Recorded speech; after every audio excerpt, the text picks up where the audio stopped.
With Old Dominion 2 days away, is South Carolina on upset alert? Locked on Gamecocks starts right now.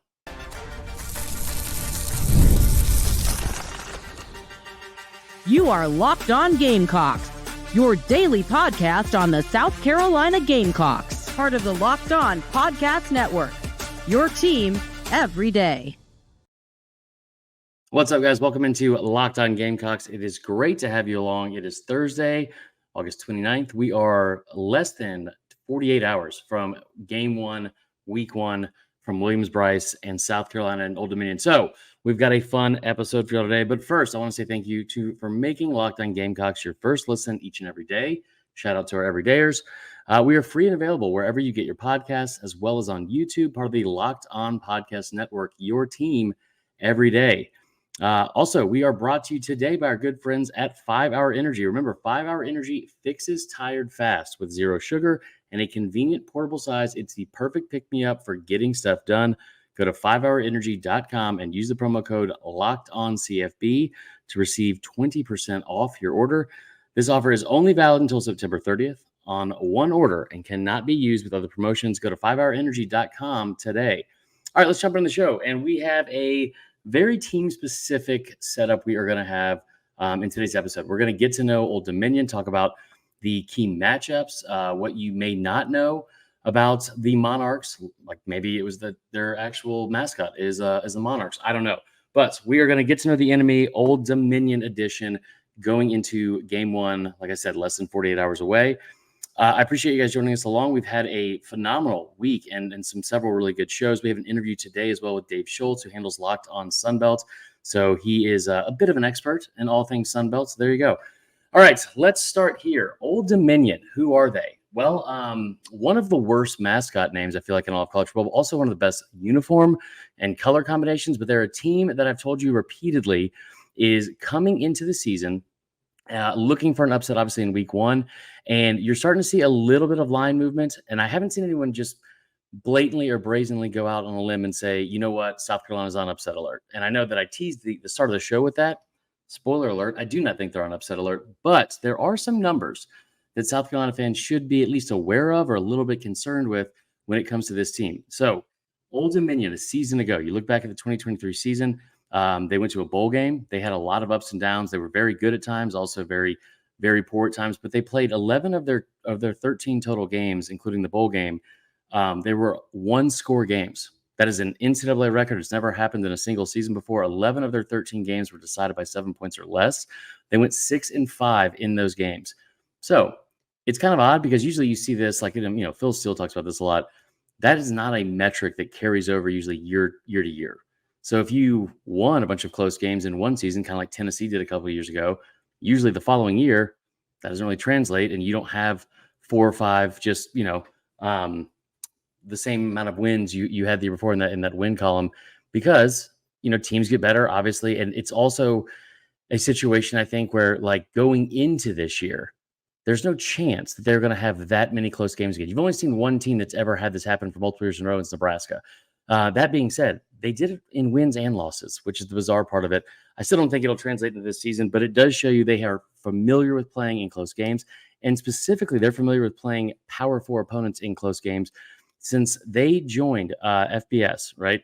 It was in 2014. They've only had one winning season since then. It was a 10-win season in 2016. Now, that being said, since Ricky Rand has come in as the head coach there, he has really turned this program around. Now, in 2019, they went 1-10. They didn't even play in 2020 during the COVID year. But since he came in 2021, after those 2 seasons, they've gone to a bowl game in 2 or 3 years. They haven't finished with a winning record, but they have won a lot of games and been really impressive in certain situations. And I brought up the fact that their track record against Power 4 opponents. Now, it's not like an overwhelming wins versus losses, especially under Ricky Rand. I think they're 1-4 against FBS teams in those over the last they're 1-4 in the last 3 years under him against Power 4 opponents. But you look at the last 2 seasons, they're 1-3, but 2 of those 3 losses are by 3 points or less. I mean, the win they had was over Virginia Tech in 2022, and then they lost to Virginia a couple weeks later by only 2 points. Last year, they went to Wake and only lost by 3 points. So like I said, it is a team that has played very well against Power 4 opponents, and it's usually on the road. Do they have the same makeup this year? I don't know. It's a little bit of a skeleton of the roster and team from a season ago. How does it match up with South Carolina? Honestly, pretty favorable for USC. And I'm not just saying that because we're Locked On Gamecocks. It's pretty favorable. You look at the numbers they had from a season ago. They bring back the same quarterback, Grant Wilson. Very, very erratic, very, very up and down. He's a junior going into his fourth season, I believe, in college. He's been a 1-year start at ODU, and he had some good moments. But overall, on the season, 57% completion percentage, only 17 passing touchdowns, only 8 interceptions. Not a very explosive offense. It was an offense that averaged less than 350 yards per game and ranked 95th in the country. In the passing offense was ranked 101st, less than 200 yards per game. They didn't do a ton of things well on offense a year ago. You look at the major statistical categories: points scored, passing yards per game, rushing yards per game, total yards per game. They ranked 88th or worse in 3 of those 4, and their highest was 75th in rushing offense. Not super ideal. I honestly, looking at the numbers, it's hard to figure out how they won games. They were positive in the turnover margin by the end of the year, but it was only by 3, right? They were pretty bad in penalties. They were 113th in the country, so they had a lot of self-inflicted wounds. They were really bad at moving the football. Obviously, I told you they only had 350 yards per game. They were outside of the top 100 in first downs gained per game. I mean, just not a ton. They were 121st. Not a ton of positives from a season ago. And then here's the thing that they're facing, like a lot of teams are facing in the Sun Belt and Group of 5. Their best players are all gone. They did get a transfer in on the offensive line from Illinois. They also got a running back in from Rutgers. But a lot of their good players that produced a season ago are gone because they got NIL deals at Power 4 programs. And you had one that went off to Arizona for one of the receivers has gone to Arizona. You had another player that left to go to Cal. So a lot of new faces. The storyline you're going to hear repeatedly is on defense, and it's going to be obnoxious by maybe the first quarter. I was talking to Aaron Murray about this a couple of days ago because he's going to be on the call for the game, and he was kind of joking around. It's like, we're going to need some kind of fodder going into the second half because not expecting this to be close. And one of those stories you're going to hear a lot about is Jason Henderson. We'll get to more about that in the second part of the show. But again, how does this team match up with South Carolina? The thing that you keep looking at, and it's true for both sides of the ball, it's the offensive line versus the front 7 of the other team's defense. And I've told you this over and over and over again. The Old Dominion offense and the offensive line was the worst, it was the worst in the country a season ago. They gave up 62 sacks, and they gave up, 105 tackles for loss. Both of those ranked dead last out of 134 teams in the country at the FBS level. I mean, they are really bad. So getting into the backfield will be huge in stopping the run because I've told you before, they don't have a ton of what's the word I'm looking for here? Prowess throwing the football. That is not what they're going to try to do. They're going to try to be physical and run the football. So you have to make sure you are in the backfield all day, which I don't think should be a problem. The other thing is when they do drop back, I've said this again. I think my hottest take of this game is this is a team that had 21 sacks a year ago for South Carolina, just 21. They might be able to match a quarter to a third of that. All right. Like around 5 to 7 sacks in this game alone. That's how bad this offensive line was a year ago. So can you get in the backfield? Can you get plenty of stops? Can you disrupt things up front? Because I think if you can do that in any game, that's huge. But especially in this game, that way you are putting them in third and longs. You're getting them behind the chains. They are not going to be on script with whatever they're trying to do. And you are going to disrupt not only the offensive line and the plays themselves, but their entire game plan and play calling strategies. Because if you can allow them to be in 3rd and 8 or more, 2nd and 12, all those things, getting stops on first downs, they are not built to withstand that, and they will be 3 and out all the time. I told you that the numbers on their punting, they're going to be in a lot of 1st and 15s, 2nd and 10 or more. 113th in penalties a year ago, like dead last in tackles for loss and sacks allowed. Like they move backwards almost as much as they move forward, and that is not a recipe for success against this team and this unit that I think is going to come out with a lot to prove for South Carolina and that defense especially. So those are the numbers for the offense. Like I said, they have a running back, Aaron Young, that came in from Rutgers, 121st in the country in first downs per game. That's less than 17 total. Grant Wilson was about as average as you can get. And they're not built to move they don't have chunk plays. They don't and all of their best offensive weapons that did provide that. Like the receiver that went to Arizona was averaging over 17 yards per catch. That's gone. So you should be able to limit them to very, very little movement, especially in the first half when the starters are in. And then that'll allow LaNorris Sellers and company to hopefully get ahead early and get off to a fast start, because that's the thing I think South Carolina fans want to see more than anything is there should be no questions at the end of this game. You want to have zero questions and doubt about LaNorris Sellers, about the offense, about Rocket Sanders. Like, you want to have zero questions and doubt when this game is over. So that is the first part of getting to know ODU. We will get into the defense and some other matchups as well right after this. Before we do, want to give you a quick shout out to our friends at 5 Hour Energy. You heard me talk about it at the start of the show. Listen, Saturday is going to be a long day. It's going to be a long weekend. We got games on tonight when I'm recording this in 2 hours. Games that go all the way through Monday. We got 5 straight days of college football in week 1. Get yourself a second half little kick in the behind and get yourself a 5 Hour Energy. You can go to 5hourenergy.com. One of the coolest things they offer here is not only do you get 20% off when you use the promo code LockedOnCollegeFootball, so LockedOnCFB, you also can mix and match and make your own unique and custom 12-pack or 24-pack of 5 Hour Energies. It's the perfect pick-me-up. There's no sugar. I think it's only 4 calories.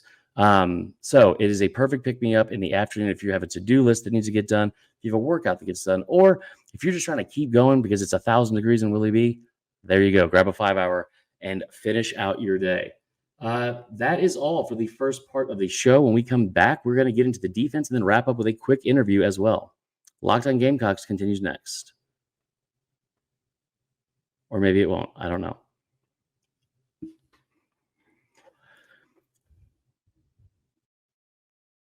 There's the button. There it is. All right, here we go. We're on fire already. All right, getting into the next part of the show here, talking about the defense and, again, some of the matchups and where I think South Carolina is going to exploit this team. We're going to get into an actual preview tomorrow on Friday. That'll be the schedule every week. So we have previews and predictions, and we'll also do a Saturday morning pre-show that will go up as well, just to get you ready for game day, because I will be fired up for that. I'm sure you will as well.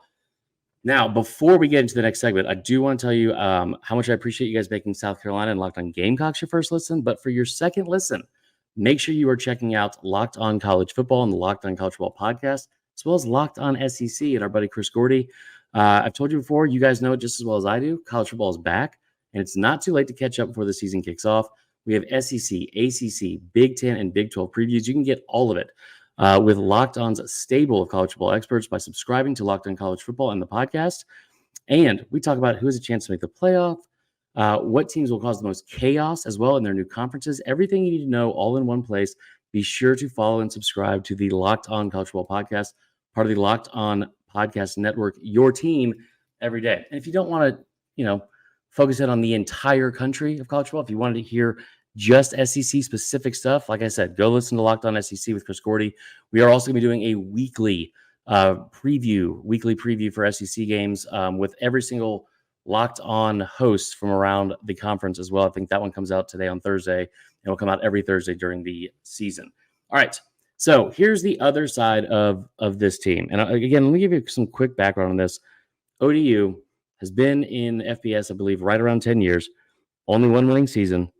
They're not that far removed from a 1-10 year in 2019, but they also feature one of the, I feel like it's a feel-good story, but it's also somehow come with some controversy. They have a linebacker named Jason Henderson, and I said it in the last segment. You will hear his name a bazillion times this weekend because he has finished first or second in the country in total tackles for each of the last 2 years. In 3 seasons in college, he has 434 total tackles.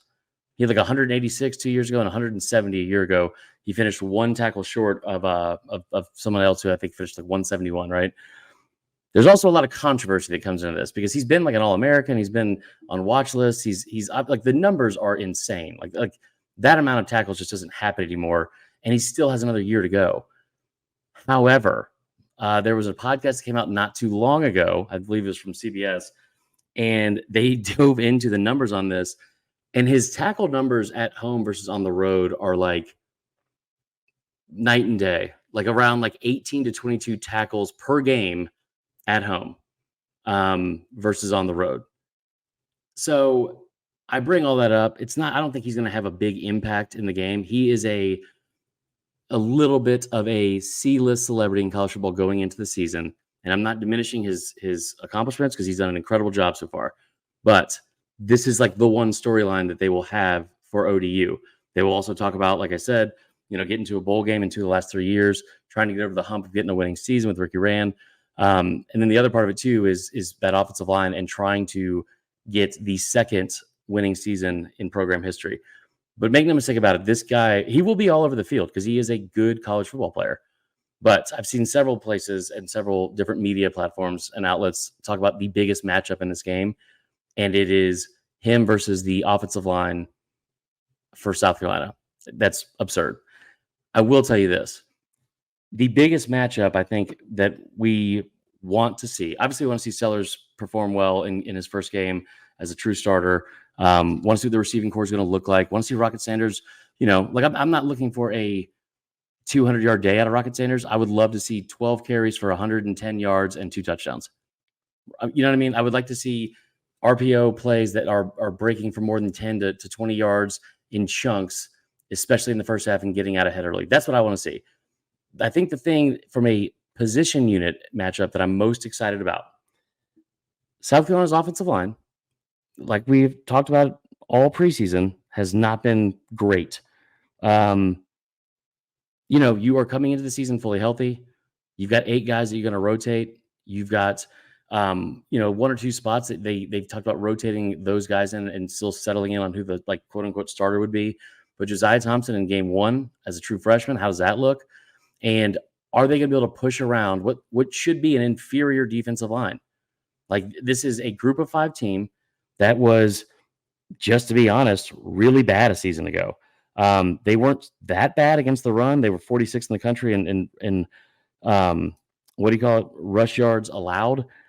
They were really bad on pass defense, and they were also really bad in total yards per game allowed and yards per play. More importantly, they were 85th in the country a year ago in plays of 10 or more yards.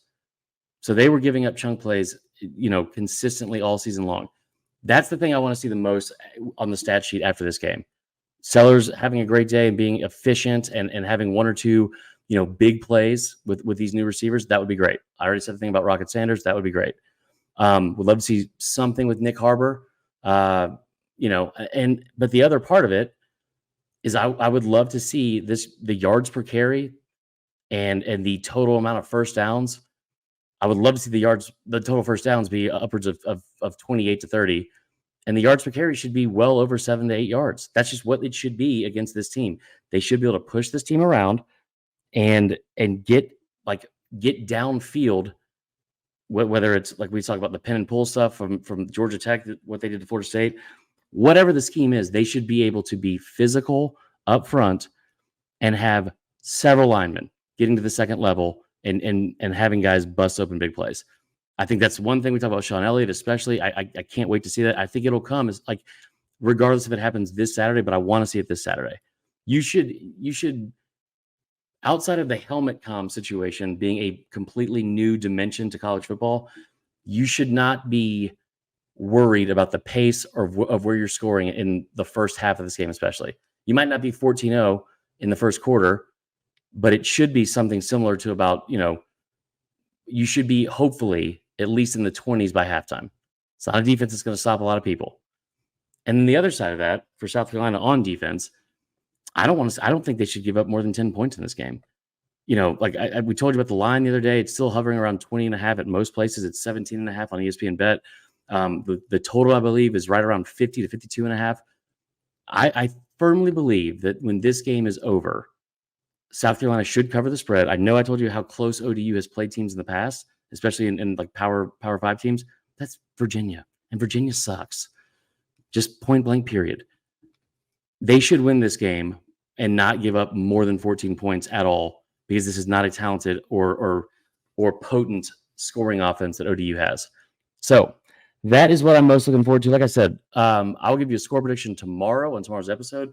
We will go through more matchups and breakdowns. I also want to hear from y'all. What are your biggest questions and things you want to see the most going into the game? We'll have a very casual, fun Friday episode for you tomorrow. And, this will be – it's good to know who the team you're playing is, obviously, because no one's familiar with ODU. This will be a little bit more fruitful when it's an actual opponent that may have a pulse, because that's not going to be ODU. It's just plain and simple. But tomorrow, like I said, send me on Twitter, whether it be at Vern Funquist CFB or at LockedOn SC.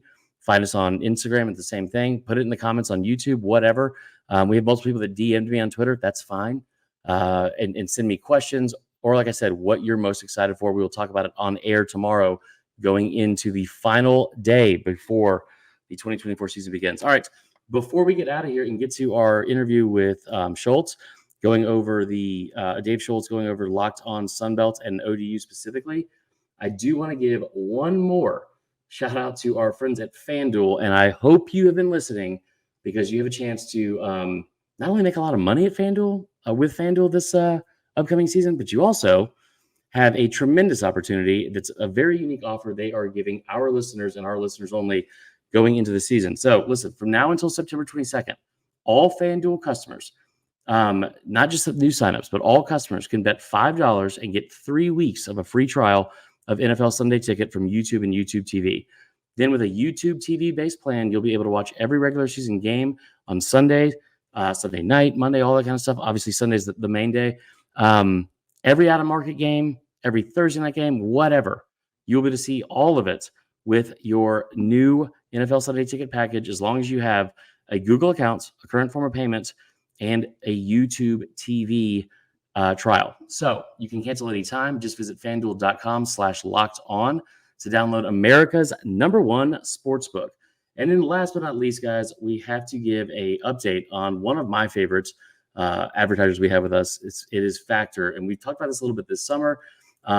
Phenomenal. If you're like me, trying to get into a little bit better shape and start eating a little bit better as well. I know that my girlfriend gets on me about it all the time, because apparently you can't just live like a diet of nerd clusters and Dr. Pepper, whatever. That being said, fuel up with Factor's no prep, no mess meals. Meet your wellness goals thanks to the menu of chef-created meals with options like Calorie Smart, Protein Plus, and Keto. Factor's fresh, never frozen meals are dietitian approved and ready to eat in just 2 minutes. So no matter how busy you are, you'll always have time to enjoy nutritious, great tasting meals. Make today the day you kickstart a new healthy routine. What are you waiting for? Listen, there's 35 different meals and more than 60 add-ons you can choose from each and every single week. You'll have new flavors to explore. You can crush your wellness goals, especially this upcoming month in September. Finish out the year strong. And they, again, are dietitian approved meals and ingredients that you can trust. Make your day delicious from breakfast to dessert. Stay fueled with easy, nutritious options. Head over to factormeals.com/LockedOnCollege50 and use the code LockedOnCollege50 to get 50% off your first box plus 20% off your next month. That is code LockedOnCollege50 at factormeals.com/LockedOnCollege50 to get your 50% off your first box plus 20% off the next month while your subscription is active. All right. Make sure you stick around for our final segment of the day. We talk with, somebody that's way more familiar with this team than any of us, and that is Dave Schultz from LockedOn Sun Belt. We will finish up the show next.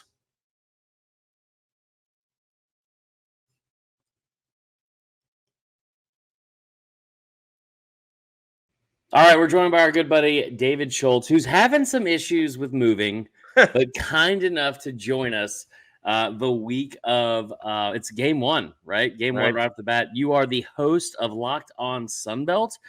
And for those of you that didn't know, South Carolina-wise, Old Dominion, the Monarchs, they are in the Sun Belt, the Fun Belt, as I would call it. And, it's a conference that's seen a lot of change over the last couple of years. I think they were like MTSU was in there when I was in college. Right. Ton of fun teams still. But getting to know the enemy this week, Old Dominion, right off the bat, just give us an idea of what the makeup is of this team. Well, it is. It's done a 180 over the last couple of years. Ricky Ronnie, former Cornell quarterback, brought in Kevin Decker, the offensive coordinator from Fordham. And so, giving South Carolina fans a little background, Incarnate Word had the best offense in FCS points-wise in 2022. That coach is G.J. Kinney. He's now at Texas State. Fordham had the most offense in terms of yards in 2022. Right. And Kevin Decker was the offensive coordinator. He brought the backup quarterback, Grant Wilson, to town. And they had a pretty good season. I think they only won 2 games a couple of years ago. And last year they ended up in a bowl game. They beat the Cajuns at home. They weren't favored to do so. They probably should have beaten Wake. They beat App State. And they beat Georgia State on a last-second play, QB draw to go to a bowl game. And you got Ricky Ronnie's wife jumping into his arms, just pure adulation, right? Just winning a game. And they did blow the bowl game. They had a big lead in the bowl game. And I bet on them in that game. So I was pretty upset about it. Yeah. Right. I may have as well. Yeah. And then they had a lot of guys, I think, took advantage of it. It's one thing if you transfer out when you're 2-10, but I think a lot of guys transferred out because they got some NIL deals, running backs and wide receivers. So we'll see. They go fast. They go fast. The Cajuns last year got caught looking at each other, and the wide receivers were running right past them. So watching a Locked On Gamecocks, you're telling me that the defense is ahead of the offense. That could be good in this case because they be shocked. Don't be shocked when they're snapping it, 20 and 25 seconds left on the play clock. Yeah, it'll be interesting. I think this year we've talked about this on a couple shows, like where the helmet comm thing, I think, has almost slowed down a few teams early. SMU had some trouble with it. Florida State had a lot of trouble with it in their game. So it'll be interesting to see because like not every team is going to lean on that, right? Like we've seen the last couple of years, and they hold up these weird signs with like 4 pictures on it, and you got to figure out whatever Rubik's Cube or visual Rubik's Cube you get to solve there. Right. Like it might be one of the situations that they run something like that. Like you mentioned the fact that you lost a lot of people to the portal, right? It's also a team that had 11 of their 13 games a year ago were decided by 1 score or less. And I believe 5 of them were wins, 6 of them were losses. That says a lot about just, the stick-to-itiveness, I think, of the team. But like from the coaching standpoint, how do you think that they can repeat something like that year over year? And what does it look like going up against an SEC foe? Well, part of the SEC foe, and South Carolina fans won't know this, but Sun Belt fans were. So I covered the Cajuns locally in Lafayette for many years. So I'm a Billy Napier homer. And one of the things that Florida has in their schedule this year is all this potential against it, right? It's not really who's on the team for that year. It's a lot of these quarterbacks. All right, who's Tennessee's quarterback, Mr. NIL? We saw what happened with Florida State, and so the same thing was happening with me with South Carolina. All right, well now we got to replace Spencer Rattler, right? So we know who's the starting quarterback for South Carolina. Ricky Ronnie told me when he came on the podcast that usually in the second year, you get better in the offense. Right. Well, that's the quarterback, but his wide receivers left. So because he gets rid of the ball fast. It took the Cajuns 3.5 quarters to figure out how to get to the quarterback. Yeah. All right. So I'm sure the defense, Shane Beamer's defense, is gonna, stop them short, right, and see if we can, jam them, where they can and get a rush on them. Because they're gonna try to put up a lot of points. They are not a grinded out football team. They are going to want to put up a lot of points and shock the opponent, right? Yeah. So listen, I understand.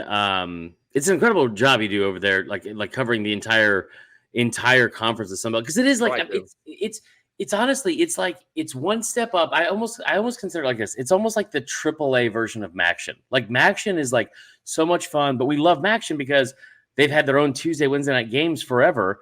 But top to bottom, the Sun Belt is a much better conference. There's some really good teams in there. I do think there's one storyline in particular, and we'll close on this. I appreciate you joining us again. There's one storyline in particular that is the best and the funniest thing about this specific team, and it's the linebacker and the controversy that apparently has come out about him and his fudging the numbers. You know, they got Kevin from the office over here keeping up with his numbers from tackles.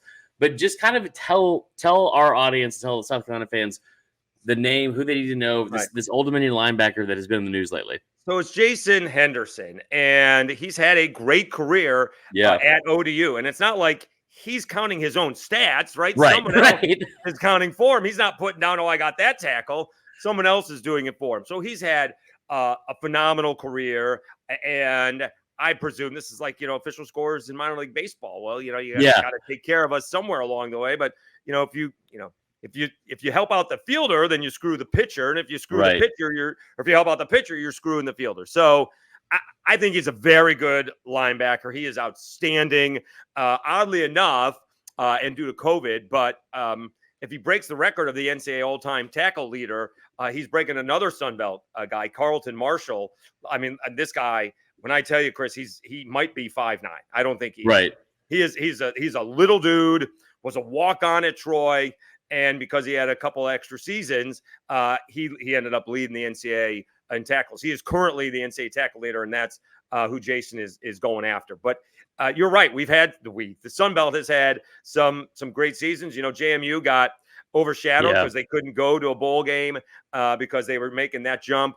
App State has hosted game day. JMU hosted game day. They had another classic game, Georgia Southern and App State a couple of years ago. Clay Helton, is getting mobbed on the field. It is a lot of fun. And, Texas State and App State got as good a shot as any to get to the playoff this year, because they're both supposed to be really good.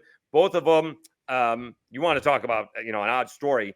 Texas State had all kinds of QB drama coming and going, but then they ended up with what's that? The TJ Finley, right? Yeah, TJ Finley waited to get an NIL deal and then didn't get one and came back. Well, it was a little bit long. He was keeping the coaches on the line, so the coach got to make a move. So he gets the Arizona kid who's got all the off the field problems, and so within like 2 weeks, Texas State didn't have a quarterback, right? Yeah. And then they land the defending player of the year in Jordan McLeod from JMU.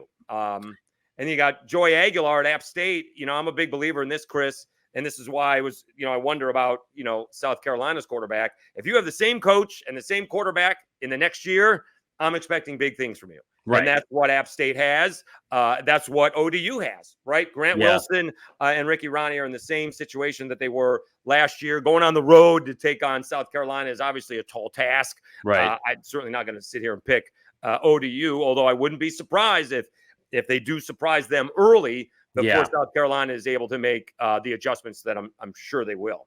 The Jason Henderson thing, man. It is. You're right. It is the Fun Belt. It is a lot of fun.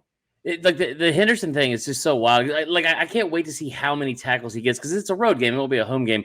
Those numbers are a little bit different. But just so our audience understands it, this is a kid that has a combined 356 tackles in the last 2 seasons. He had 186 in 2022 and then 170 last year. He was 1 tackle shy of the national lead then as well. We'll get you out of here on this, man. Give me a prediction. I know it's early in the week. We are recording this on a Monday night, but give me a prediction. The line, weirdly enough, has dropped by 3 points on one book from 20.5 to 17.5. What's your final score prediction for South Carolina ODU on Saturday? Oh, goodness. All right, well, I'm going to ask you, what are we expecting out of the South Carolina offense? Because, again, probably like you, I'm always wondering with the coaches, if you have good defense, well, the defense played well in the scrimmage. Well, did the defense play well, or was the offense bad? Right. And watching LockedOn Gamecocks, I kind of felt like the offense was bad versus the good defense was good, but the offense was bad. I think the offense is going to be better than people think. I think LaNorris Sellers is going to be better than people think. Okay. It'll be interesting seeing this one. I think what they will try to probably do early is establish the run, probably through RPOs. And I think they're also going to try to get Rocket Sanders going a little bit and try to get him back to form that he had the past couple of years at Arkansas. So I like Carolina. The biggest thing I'm looking forward to is you have on defense for South Carolina at the edge rushing position. This is the team that only got around 21 sacks a year ago. And ODU gave up, I believe, 61 in 13 games, something like that. So it's like you could theoretically get a quarter of the production that you had a season ago. for South Carolina in sacks Right. in this one game. So I want to see Sellers and Sanders in RPO stuff, or even just in running the ball well early, getting a push up front. And then I also want to see from the defensive end position or the edge rush position, I want to see some sacks, and at least, and if you're not getting sacks on the stat sheet, QB hurries, QB knockdowns, QB pressures, like all of it matters. Affect the game early. It does. Yes. So what did you say the line dropped down to? So it's weird because it's 20 and a half everywhere. And then in one book, ESPN Bet, and I'm going to talk about it in my third segment here, dropped to 17 and a half. Okay. This is probably going to be like the recency bias homer in me covering South Carolina, but I'm going to take South Carolina because I think that it's one of those things where with Beamer, you're going to need to get off to a good start and get the big wins on and off the field. Like on the field, obviously, but with the boosters and everything like that as well, and get some momentum in the season. I'm going to take South Carolina. Well, I'll take South Carolina to win, but I'll take ODU to cover. I'll go 31-17.